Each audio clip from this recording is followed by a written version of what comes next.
Thanks for checking out Symphony on YouTube. Please be sure to subscribe and like our videos for updates.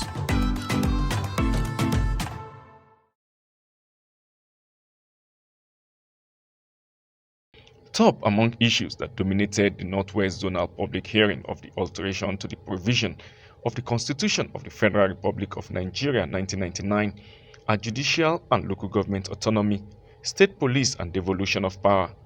The Chairman Senate Committee on the Review of the 1999 Constitution, Ovie Omo-Agege, who was represented by the Northwest Zonal Chairman of the committee, Kabiru Gaya, said the Senate is compelled to carefully address every challenge of the nation through constitutional amendment exercise.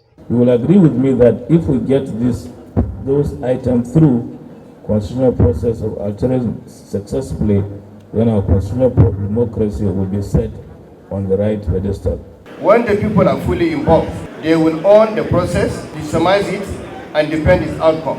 According to Kaduna State Governor Nasir El-Rufai, each state should decide the model of democratic local government that best suits it. He notes that the minimum wage should be on the concurrent list based on variation in the cost of living in the states.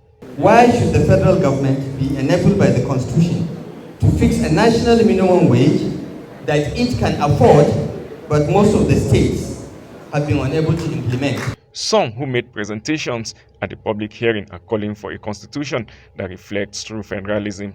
It is our persuasion that the consideration of our positions will engender a more stable polity for the actualization of Nigeria of our dreams. The Constitution should provide for equality of women and political disadvantage faced by women. The committee said, while it is not attempting to rewrite the entire Constitution, it remains the focus to manage the review exercise in a fair, inclusive, credible, and transparent manner.